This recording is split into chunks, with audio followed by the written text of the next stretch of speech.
Kasunod nga po mga idol ng pagkatalo na naman na nangyari sa Phoenix Suns, nahulog ulit sila sa ika-11 pwesto sa West.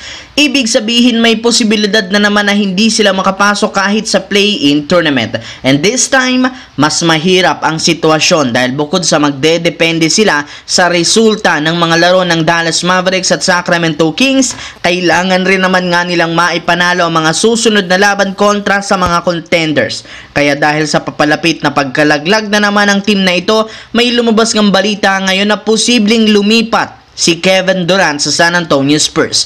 Ayon kay Brett Siegel na isang insider, plano nga ng Spurs na makipag-agawan kay Durant kapag naging available na ito. Meron rin naman silang hawak na sapat na asset mula sa mga batang player at draft pick para lamang makuha si Kevin Durant. Sa ganitong paraan, maipapartner nila ito kina Victor Wembanyama at De'Aaron Fox upang makabuo ng bagong Big 3 na siguradong kakatakutan sa Western Conference. Samantala, ilang buwan ang nakakalipas mula nang ma-trade si Luka Doncic sa Lakers, nakapag-adjust na nga ito. Masaya nga siya ditong naglalaro habang kasama si LeBron at Austin Reeves. Hindi nga sa Dallas Mavericks, malaki ang tsansang ng Lakers na makapasok agad sa playoffs at meron silang pag-asa na umabot sa finals kung maganda ang ipapakitang performance. Ngunit sa kabila niyan, hindi pa rin kontento si Luka sa lineup ng Lakers dahil gusto pa rin itong kumuha ng isang bagong sentro na kayang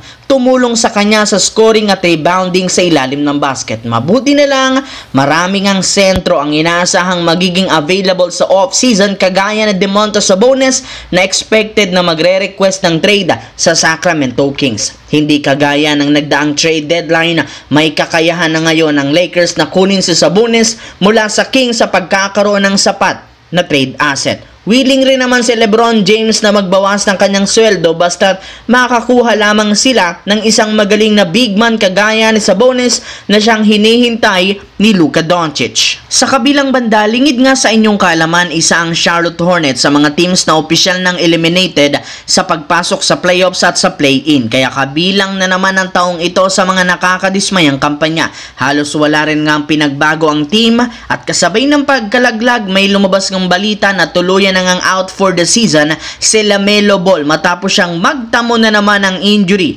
sa paa at sa kamay. Kung inyo ngang matatandaan, sumailalim rin naman si LaMelo Ball last year sa isang operasyon na siyang naging rason bakit nawala ito. Ganyan rin naman ang nangyari sa kanya taong 2022-2023 kung saan napilitan siyang maging out for the season. Sa madaling salita, taon-taong sumasa ilalim sa operasyon si LaMelo Ball at habang tumatagal dumadami ang kanyang injury history na hindi maganda sa kanyang karir lalo sa Charlotte Hornets na kailangan na nga daw ikonsidera ang kalagayan ng kanilang batang superstar kung ititrade o hindi.